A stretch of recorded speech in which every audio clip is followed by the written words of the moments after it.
Assalamualaikum warahmatullahi wabarakatuh. Perkenalkan, nama saya Resma Septiana dari Program Studi Pendidikan Biologi Fakultas Keguruan dan Ilmu Pendidikan Universitas Sriwijaya dengan NIM 06091182025008. Pada video kali ini, saya akan menjawab beberapa pertanyaan soal UAS mata kuliah Pendidikan Kewarganegaraan yang diberikan oleh dosen pengampu saya, Dr. L.R. Retno Susanti, Magister Hukum. Baiklah, pada video kali ini saya akan menjawab beberapa pertanyaan soal UAS PKN. Pertama yaitu, jelaskan karakteristik warga negara Indonesia yang baik dan bagaimana implementasi dalam kehidupan sehari-hari saudara lakukan sebagai warga negara yang baik. Sebagai warga negara yang baik, ia mempunyai karakteristik sebagai berikut. Yang pertama, memiliki kemandirian.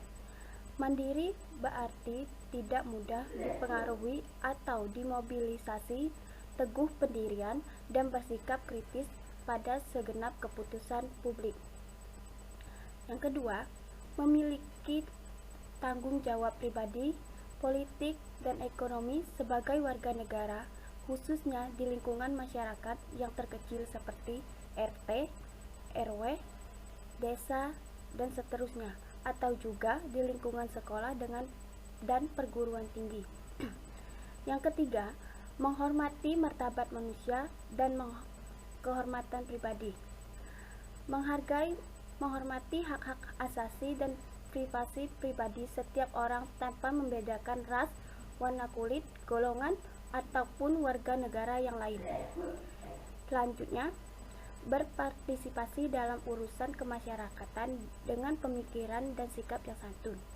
Warga negara yang baik secara efektif mampu mempengaruhi dan berpartisipasi dalam proses-proses pengambilan kebijakan pada level sosial yang paling kecil dan lokal, misalnya dalam rapat kepanitiaan, pertemuan rukun warga, termasuk juga mengawasi kinerja dan kebijakan parlemen dan pemerintah. Contoh implementasi yang saya lakukan adalah dalam tanggung jawab pribadi. Saya taat beragama dengan cara mengerjakan sholat 5 waktu.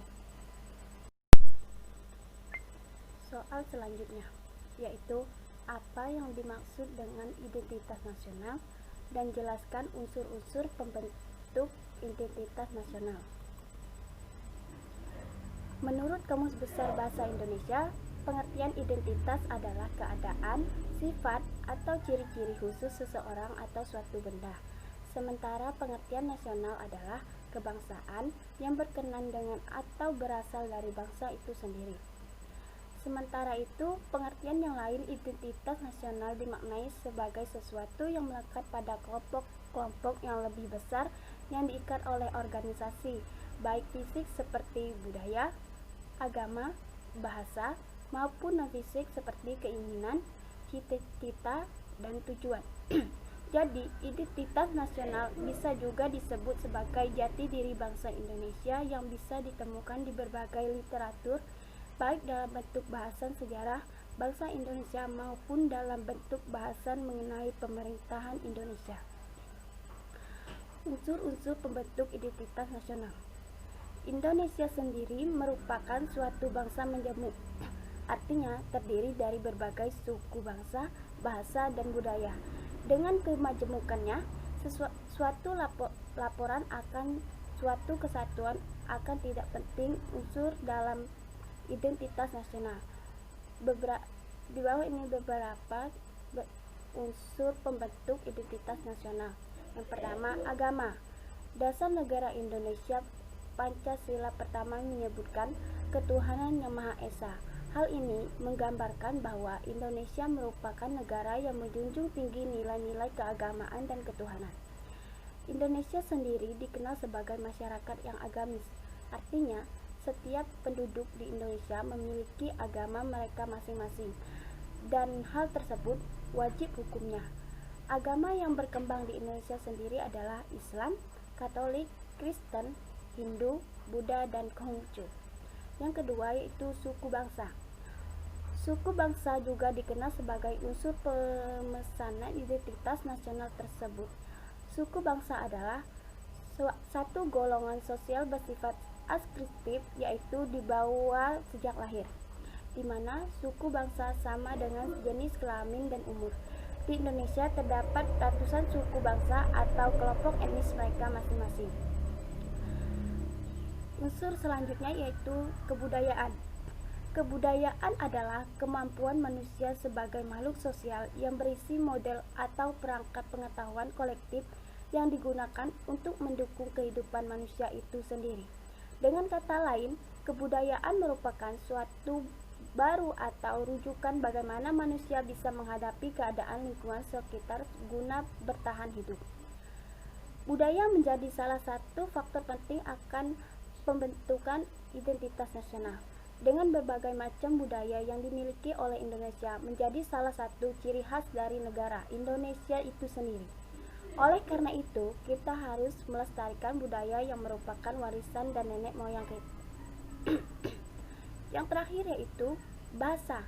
Unsur pembentuk identitas nasional yang berikutnya adalah bahasa. Bahasa merupakan simbol atau lambang secara arbiter atau verbal. Pembentuk bahasa dilakukan berdasarkan unsur-unsur ucapan manusia. Bahasa digunakan sebagai sarana komunikasi antar manusia satu dengan yang lainnya. Baiklah, soal selanjutnya adalah bagaimana cara mempertahankan NKRI dari disintegrasi bangsa. Cara mempertahankan NKRI dari disintegrasi bangsa yang pertama yaitu memberikan pemahaman tentang patriotisme. Upaya mempertahankan NKRI dari disintegrasi bangsa yang bisa dilakukan adalah masyarakat harus memiliki jiwa patriotisme atau cinta tanah air. Masyarakat harus mulai berpikir bahwa kepentingan negara jauh lebih penting daripada kepentingan pribadi maupun juga kelompok. Rasa cinta tanah air, rasa persaudaraan, dan jiwa Pancasila memang harus ditanamkan oleh setiap individu. Yang kedua yaitu menghilangkan hal-hal yang berbau primodalisme. Primodalisme merupakan sebuah pandangan atau sikap yang memegang kuat mengenai hal-hal yang sudah dibawa sejak kecil. Hal-hal tersebut bisa berhubungan dengan tradisi, kepercayaan, adat istiadat, dan lain sebagainya. Semua orang harus mulai meninggalkan primodalisme sempit yang bisa mempengaruhi stabilitas berbangsa dan bernegara. Selain itu, tindakan-tindakan lain yang berhubungan atau berpotensi menimbulkan KKN atau korupsi, kolusi, dan nepotisme juga harus ditinggalkan. Ketiga hal tersebut juga akan memicu munculnya rasa ketidakpercayaan masyarakat sehingga kemudian masyarakat berpotensi melakukan perlawanan yang akhirnya mengakibatkan disintegrasi bangsa. Yang ketiga yaitu rakyat harus punya sikap selektif. Tidak bisa kita pungkiri bahwa ada pihak-pihak yang saat ini sudah berusaha untuk memecah belahkan bangsa. Usaha memecah belah bangsa tersebut biasanya dilakukan dengan membawa isu-isu sensitif seperti agama.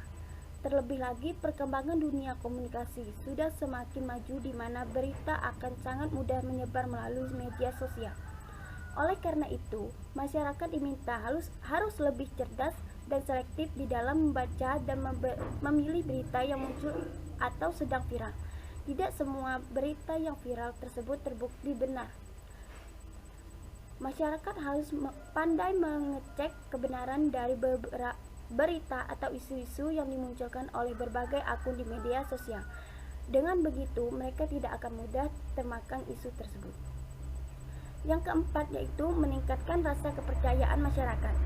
Upaya mencegah disintegrasi bangsa juga bisa dilakukan dengan meningkatkan kepercayaan masyarakat. Saat ini, kepercayaan masyarakat menurun terhadap lembaga-lembaga yang sebelumnya dinilai masyarakat memiliki kredibilitas dan netralitas.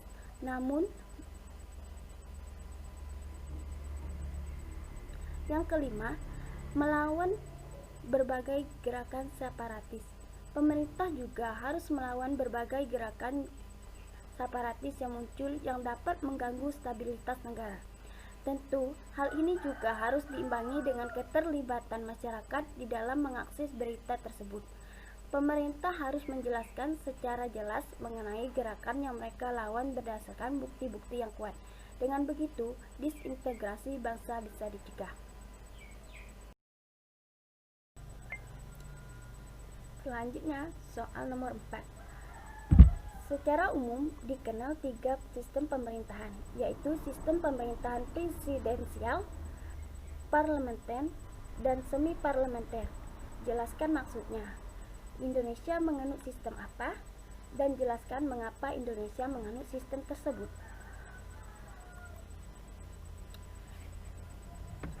Sistem pemerintahan adalah sistem yang terdiri dari berbagai macam komponen di mana tiap-tiap komponen menjadi satu kesatuan yang tidak dapat masuk menjadi satu tatanan yang utuh.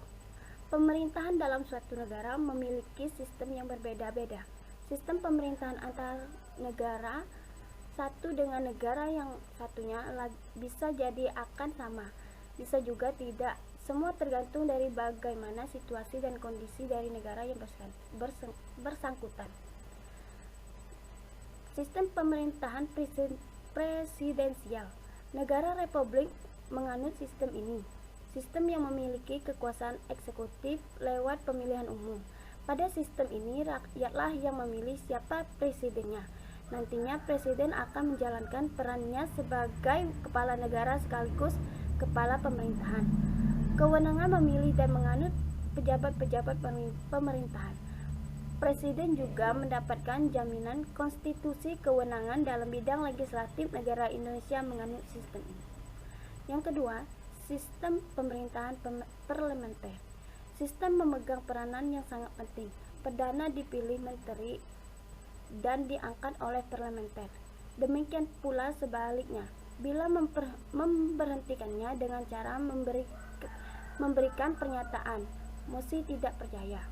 Di dalam sistem diatur oleh presiden dan presiden, namun di sini presiden hanya bertindak selaku kepala negara. Selanjutnya yaitu sistem semi-parlementer. Semi-parlementer adalah klasifikasi sistem pemerintahan yang diusulkan oleh Maurice Duverger, di mana warga negara secara langsung memilih legislatif dan Perdana Menteri pada saat yang bersamaan. Indonesia menganut pada sistem presidensial.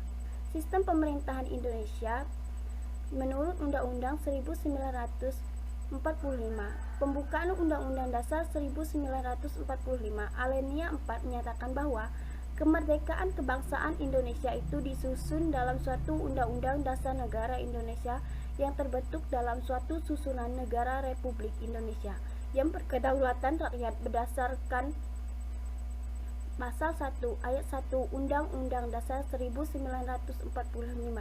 Negara Indonesia adalah negara kesatuan yang berbentuk republik. Berdasarkan hal itu dapat disimpulkan bahwa bentuk negara Indonesia adalah kesatuan, sedangkan bentuk pemerintahannya adalah republik. Selain bentuk negara kesatuan dan bentuk pemerintahan republik, Presiden Republik Indonesia memegang kekuasaan kepala negara dan sekaligus kepala pemerintahan. Hal itu didasarkan pada pasal 4 ayat 1 yang berbunyi, Presiden Republik Indonesia memegang kekuasaan menurut Undang-Undang Dasar. Dengan demikian, sistem pemerintahan di Indonesia menganut sistem presidensial. Selanjutnya, soal nomor 5. Bagaimana pendapat Anda terhadap paham radikal yang saat ini mulai marak di Indonesia? Paham radikal menjadi sangat bermasalah di Indonesia karena berusaha memaksakan kehendak kepada semua orang untuk mendirikan negara atas dasar agama tertentu. Padahal, masyarakat Indonesia terdiri atas berbagai macam agama dan suku bangsa yang sangat majemuk. Pemaksaan kehendak itu tidak sejalan dengan semangat ideologi bangsa yang mengayomi semua identitas di Indonesia. Dengan kondisi masyarakat seperti ini, akan lebih baik bila Setiap elemen masyarakat bangsa menerima adanya perbedaan identitas kemudian bisa saling bertoleransi. Menurut saya, isu radikal yang marak saat ini menjadi masalah kompleks yang harus dipecahkan setiap elemen masyarakat, karena hal ini menyangkut sebuah ideologi seseorang terutama sebagai generasi muda. Sudah sepatutnya kita selektif dan memperluas sudut pandang kita dalam melihat situasi. Isu radikal tersebut erat kaitannya dengan media. Jadi sebagai generasi muda, kita harus membentengi diri dari hal tersebut dengan penguatan iman dan memperluas wawasan. Soal terakhir, jelaskan hubungan antara wawasan Nusantara, ketahanan nasional, dan bela negara. Wilayah Indonesia yang sebagian besarnya adalah wilayah perairan mempunyai banyak celah kelemahan yang dapat dimanfaatkan oleh negara lain yang pada akhirnya dapat meruntuhkan bahkan dapat menyebabkan disintegrasi bangsa Indonesia. Wawasan nasional bangsa Indonesia adalah wawasan Nusantara yang merupakan pedoman bagi proses pembangunan nasional menuju tujuan nasional. Sedangkan ketahanan nasional merupakan kondisi yang harus diwujudkan agar proses pencapaian tujuan nasional tersebut dapat berjalan dengan sukses. Oleh karena itu, diperlukan suatu konsepsi ketahanan nasional yang sesuai dengan karakteristik bangsa Indonesia. Dengan adanya wawasan Nusantara, kita harus dapat memiliki sikap dan perilaku yang sesuai kejuangan cita tanah air, serta rela berkorban bagi nusa dan bangsa. Dalam kaitannya dengan pemuda penerus bangsa, hendaklah ditanamkan sikap wawasan Nusantara sejak ini, sehingga kecintaan mereka terhadap bangsa dan negara lebih meyakini dan lebih dalam. Dengan adanya wawasan Nusantara, kita semua harus mampu meningkatkan ketahanan nasional dengan cara menumbuhkan sikap bela negara dalam diri kita masing-masing.